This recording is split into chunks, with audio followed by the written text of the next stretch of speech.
The screen fills with red. An alarm sounds through the speakers. A message warns that your computer has been infected, that your banking details and passwords are being transmitted right now, and that you must not shut down or restart the machine. There is a phone number, and it says Microsoft beside it. Every single element of that is false. There is no infection. Nothing is being transmitted.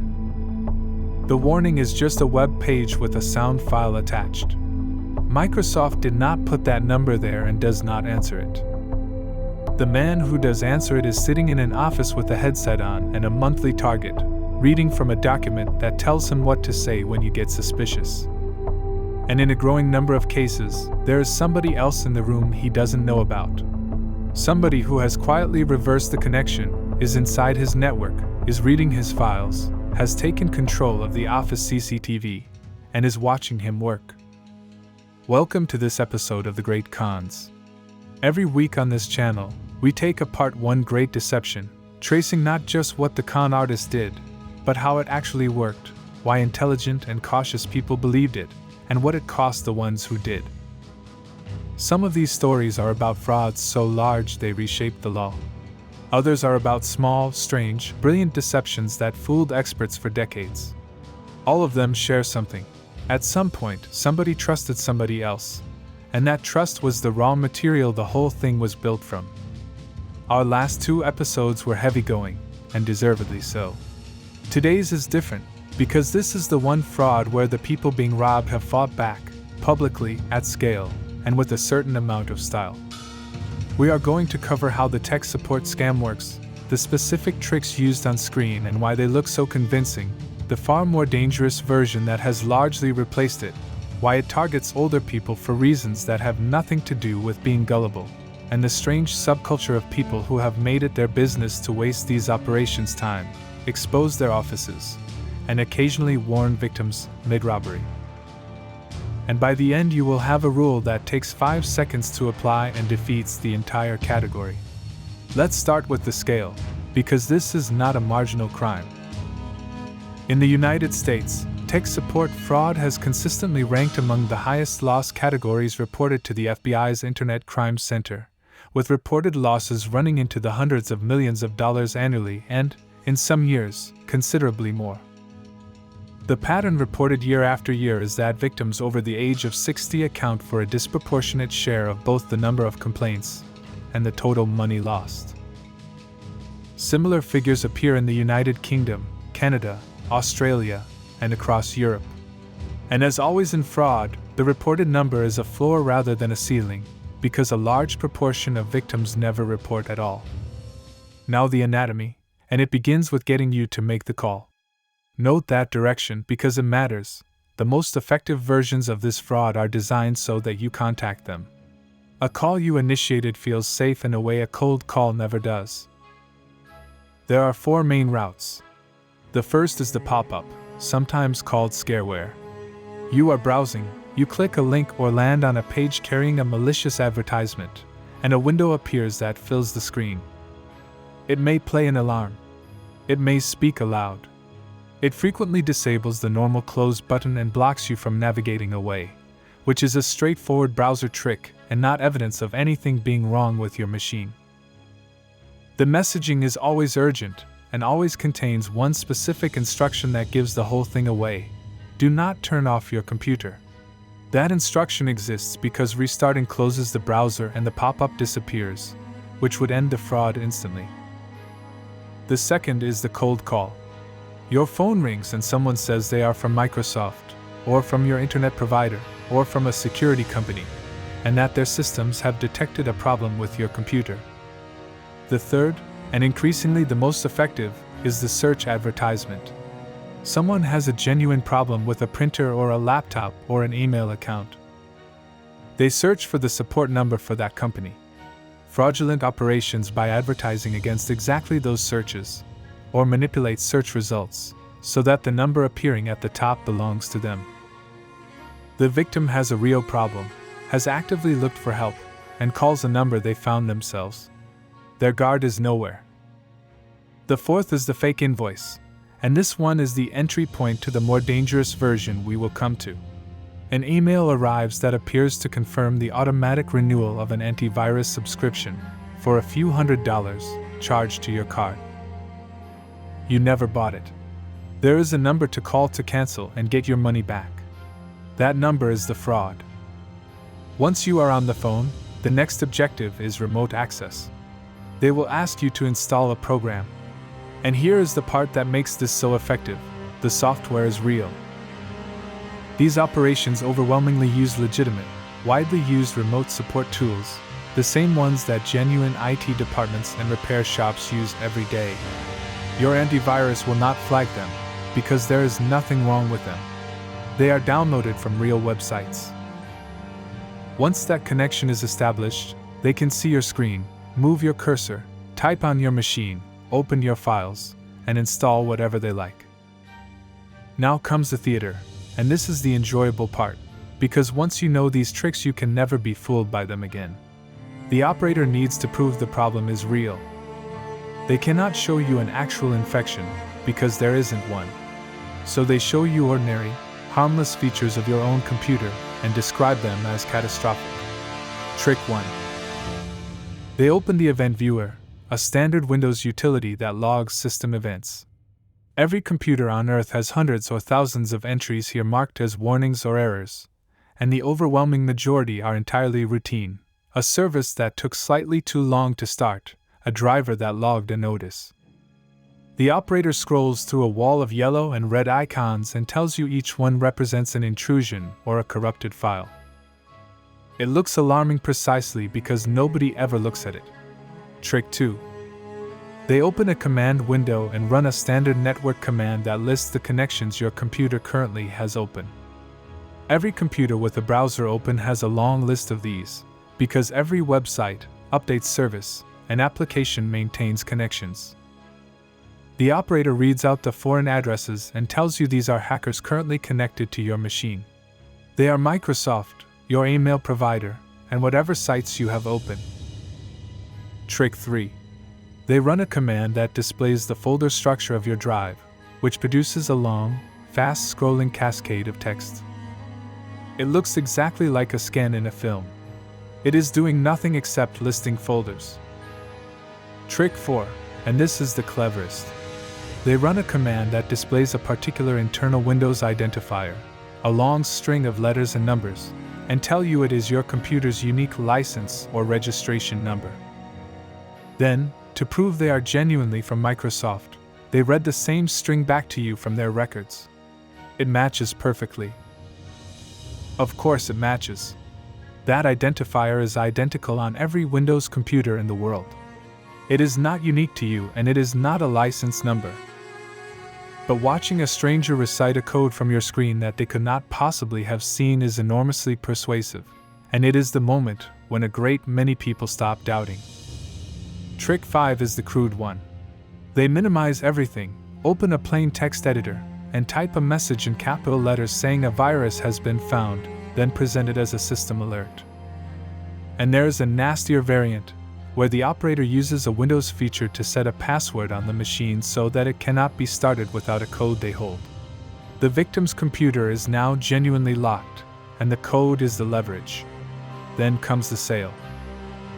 A protection plan, a security package, a one-time removal fee, typically between a couple of $100 and a couple of $1,000, sometimes structured as a multi-year plan for more. Payment is requested by gift card, wire transfer, cryptocurrency, or bank transfer. That was the classic tech support scam, and for years that was the shape of it, a few $100s for a fictional repair. Then it evolved into something considerably worse. The refund scam now accounts for a very large share of the money lost in this category, and it is worth understanding properly, because the sums involved are life-changing. It usually begins with that fake subscription invoice. You call to cancel. The operator is helpful and apologetic and agrees to refund you. To process the refund, they say, they need to connect to your computer. You grant access. They ask you to log into your online banking so they can confirm the refund arrives. Now, at this point, a great deal of the fraud has already been made possible, but the crucial step is what happens next, and it is entirely visual. While they control your screen, they alter what is displayed. There are various methods, and I am not going to detail them, but the effect is the same: your account balance appears to change. You are shown a deposit that appears to be far larger than the refund you were owed. Instead of $200, it shows $20,000. No money has moved. Nothing has entered your account. A number on a screen has been edited, locally, on your own machine. Then the performance begins. The operator panics. He typed the wrong figure. He is going to lose his job. He has a family. He begs you to return the difference. And this is why it works on decent people specifically. The victim is not being asked to gamble or to invest. They are being asked to correct an error and help someone in trouble. Doing so feels like the only honest option available. They send back $19,800 of their own real money. And it very often does not stop there. The process is repeated, with the operator claiming another error, another correction, until the accounts are empty. In documented cases, victims have been walked through moving money between their own accounts, taking out loans, and in some instances purchasing cryptocurrency or gold over days or weeks. Losses in the hundreds of thousands have been recorded. One more thing about the phone call itself, because people assume they would simply see through it. These operations run objection handling scripts, and they are good. Former operators and recordings obtained by investigators show prepared responses for every doubt a victim is likely to raise. If you say you want to call Microsoft back to check, the answer is that the line is monitored and that disconnecting now will allow the intrusion to complete. If you say you want to ask your son, the answer is warm agreement, followed by the observation that the transfer of your files is happening as you speak and there may not be time. If you say the price seems high, they reduce it, which converts a fraud into a negotiation and makes it feel like a normal commercial transaction. If you become suspicious, they frequently escalate you to a supervisor. The supervisor is calmer, more senior sounding, mildly apologetic about the first operator, and entirely reasonable. Being escalated to a manager feels like the system working. And throughout, the register is friendly. They call you by name. They ask about your day. They wait patiently while you find things. Aggression would break the spell instantly, so there is none. That is why the common assumption, that you would obviously notice, does not hold. You are not up against an obvious villain. You are up against a polite, patient person with a document that anticipates your objections, while a red warning sits on your screen making a noise. Now let's address the question of why this falls so heavily on older people. Because the usual answer is lazy and wrong. It is not because they are gullible or stupid. The real reasons are structural, and they are worth stating clearly. First, familiarity. Someone who has used computers since childhood has an intuitive sense of what a normal error message looks like, and what a browser window is capable of. Someone who came to computers later in life, and uses them for specific tasks rather than exploring them, has no baseline. When a screen fills with red text and an alarm, they have no way to judge whether that is normal, and neither would you in an unfamiliar domain. Second, availability. Cold calls land during the working day. The people at home to answer are disproportionately retired, and disproportionately alone, with nobody in the next room to say hang on, that sounds off. Third, assets. Retired people are more likely to hold significant savings in accessible accounts. Fraudsters follow the money. Fourth, and this is the one that gets underestimated, politeness. Older generations in most cultures were raised to be courteous to people on the telephone, to hear someone out, to not hang up mid-sentence on a person who is being polite to them. Fraudsters exploit that deliberately, and they do it by staying friendly and reasonable, because the moment they become aggressive the spell breaks. The single most useful thing you can tell an older relative about this is not technical. It is permission. Tell them that hanging up on a stranger is not rude, and that if anyone ever makes them feel bad about it, that is proof they should have hung up sooner.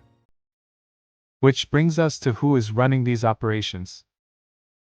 The classic tech support call center model has been associated for years with operations in India, particularly around Kolkata and the areas surrounding Delhi, though operations also run from the Philippines, from Eastern Europe, and domestically within the countries being targeted.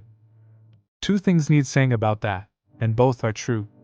The first is that Indian law enforcement has run substantial operations against these call centers, with raids, arrests, and prosecutions, often in cooperation with the FBI, with Microsoft's investigations unit, and with other foreign agencies. This is not something being ignored locally. The second is that India hosts an enormous, entirely legitimate business process outsourcing industry employing millions of people who provide genuine customer support for companies around the world. The fraudulent operations are a criminal fringe that has attached itself to that ecosystem, and the reflexive assumption that a call center worker with an Indian accent is a fraudster does real damage to a very large number of honest people doing ordinary jobs. Keep both facts in mind. It is also worth knowing that the people on the phones are frequently young, working on commission, and in some cases were recruited into what was presented as a legitimate sales role. Interviews with former operators describe workplaces with sales targets, scripts, and bonus structures. That does not excuse anything, and unlike the compounds we examined last time, these workers can generally walk out of the building. But the person on the phone is rarely the person taking the money. A brief word on where the money actually goes, because it explains one of the outer features of this fraud. Call centers in one country cannot easily receive large sums directly from victims in another without attracting attention. So there is a collection layer, and in the refund scam in particular it is often physical. Victims are instructed to withdraw cash, wrap it in paper or place it in a book or a magazine, and post it to an address, or hand it to a courier who arrives at the door. The people at those addresses and behind those doorsteps are money mules. Some are knowingly involved. Many were recruited through what appeared to be a work-from-home job processing payments or reshipping packages, and have no idea they are handling stolen money. They are also the only part of the operation physically located in the victim's country, which makes them the only part that police can readily arrest, and they frequently are. This is why the physical package traps built by one of the videomakers we mentioned worked at all. The collection point is the operation's one exposed limb. It is also why the gift card request is so common.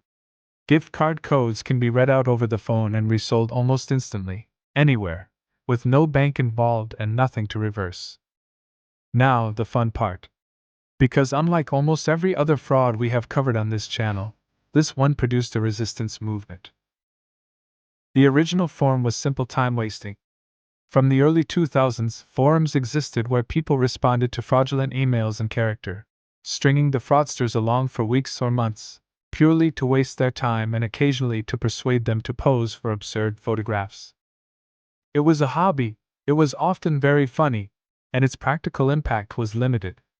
The modern generation is something else entirely, and it exists because of one technical fact: remote access software works in both directions. When an operator connects to a victim's computer, a channel is open. Someone who understands what they are doing can, in certain circumstances, use that channel to establish a connection back the other way. The person most associated with this is a British software engineer who publishes anonymously under the name Jim Browning.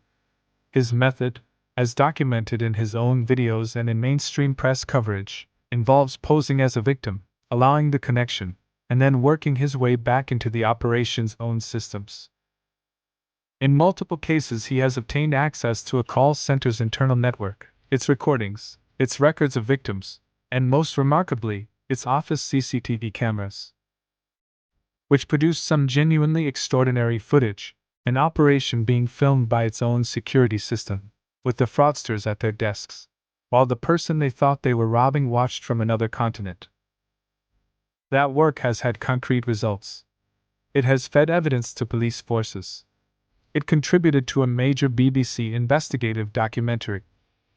And in some cases it produced something better than any of that, because with access to a call center's list of current targets, he was able to telephone people while the fraud was in progress and tell them to hang up. There is a piece of footage that illustrates the whole thing: a victim on a call, being talked through a payment, receiving a second call warning her what was happening, and the operator on the line hearing his own scam collapse in real time. Another figure, streaming under the name Kiboga, took a different approach. He answers these calls in character, generally as an elderly person who is confused, easily distracted, and endlessly, maddeningly patient. He streams it live to a large audience. Individual calls have run for hours, and he has built software tools specifically to consume as much of these operations' time as possible. The logic is straightforward. An operator on the phone to a comedian for 3 hours is an operator not on the phone to someone's grandmother, and the business runs on call volume. Others in the same space have made a specialty of turning the operator's own tools against them, deleting the fraudulent files, and confronting the callers directly. And it has crossed into the physical world. An engineer and videomaker known for elaborate booby-trap packages built devices to be shipped to the addresses used to collect cash from victims, producing footage of the collection network and, in collaboration with investigators, information handed to police. Now, I want to be fair about the criticisms, because they are real and the people making them are not cranks. The first is legality. Accessing someone else's computer system without authorization is a criminal offense in most countries, and the fact that the person you are hacking is a criminal is not, in general, a legal defense. Several prominent betas have acknowledged operating in a legal gray zone or worse. The second is misidentification. Publishing names, faces, addresses, and phone numbers carries the risk of getting it wrong, and when that happens, the consequences land on an innocent person. There have been incidents involving harassment directed at people who were not involved. The third is interference. Investigators sometimes work these cases for months, and a public exposure can destroy an operation that law enforcement was quietly mapping. The fourth is that footage of people being humiliated on camera is entertainment as much as it is public service, and entertainment has incentives that do not always align with justice. Weighed against that, the benefits are also real. These channels have collectively reached hundreds of millions of viewers, and every one of those viewers is now much harder to defraud. They have produced evidence that has led to arrests. And in the specific cases where a baiter has called a victim mid-fraud, they have prevented losses that no awareness campaign would have reached in time. Both sides of that are legitimate. If you want my view, the education is worth more than anything else they do, precisely because it reaches the audience that awareness leaflets never do. Now the practical section, which is the point of all this. Here is what actually protects you. First and most important, Microsoft will never call you. Neither will Apple, Google, Amazon, your internet provider, or any antivirus company. They do not monitor your personal computer for viruses. They have no mechanism to do so and no interest in doing it. Any call that begins this way is fraudulent, without exception, and you may hang up immediately. Second, no legitimate error message has ever contained a phone number. Not once in the history of computing. Windows does not display phone numbers. Neither does macOS. If there is a number on your screen inside a warning, that warning is an advertisement for a crime. Third, a web page cannot scan your computer for viruses. It has no access to your files. A pop-up that claims to have detected an infection is claiming to have done something that is not technically possible. Fourth, if a pop-up blocks your browser, do not call the number. Close the browser using your system's task manager, or if that fails, simply shut the computer down and restart it. Contrary to the instruction on screen, restarting is exactly what you should do, and when it comes back everything will be fine. Fifth, never grant remote access to your computer to anyone who contacted you first. If you call the number you found yourself, verify it against the company's official website, typed in directly rather than reached through a search advertisement. Sixth, no legitimate organization on earth accepts payment in gift cards. Not tax authorities, not utility companies, not software firms, not the police. If anyone asks you to read out gift card numbers, the conversation is a crime in progress. 7th, and specific to the refund scam. No bank ever asks you to return money by wire transfer, gift card, cryptocurrency, or cash. If a refund really is sent in error, the institution reverses it themselves. That is what banks do. A person asking you to manually send money back is not fixing a mistake. Now, if it has already happened, here is the order to work in. Disconnect the computer from the internet immediately. Uninstall the remote access software. Change your important passwords from a different device, not the affected one. Contact your bank and tell them exactly what happened, because speed matters enormously for any chance of recovery. Report it to your National Fraud Reporting Service. And if money moved or you are unsure what was installed, get the machine looked at by someone competent. And do not spend a moment on embarrassment. These operations run scripts refined against thousands of people. Being caught by a professional is not a character flaw. For families, there is one conversation worth having, and it is short.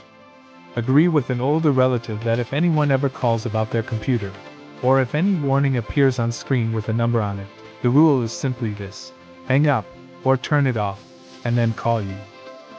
Not to be checked up on. Just so they have somebody to check with. That single arrangement prevents more of this than any technical measure available. So here is where we end up. Of all the frauds we have examined on this channel, this is the one with the least sophisticated core. There is no forged document, no fake investment platform, no stolen identity, no elaborate persona built over months. There is a red screen with an alarm on it, and a number to call. And it works because a stranger sounded confident and the thing on the screen looked official. And it is also the only one where the people being targeted organized, learned the techniques, turned the tools around, got into the offices, took over the cameras, and started phoning the victims first. The operators spend years watching people's screens, moving their cursors, reading their files, and telling them what was happening on their own machines. Then somebody watched back. Next time on The Great Cons, we take on the one this whole series has been building toward, a respected former chairman of a major stock exchange, running the same scheme Charles Ponzi ran in 1920, from an office in Manhattan, past auditors and regulators and repeated examinations, for around 20 years, for approximately $65 billion. And the investigator who told the authorities, in writing, with the arithmetic attached, 9 years before it collapsed, and was ignored every single time. If this was worth your time, please give it a like, and subscribe so you don't miss it. And if there is someone in your life who might one day see a red screen with a phone number on it, send them this video today rather than after. Thank you for watching.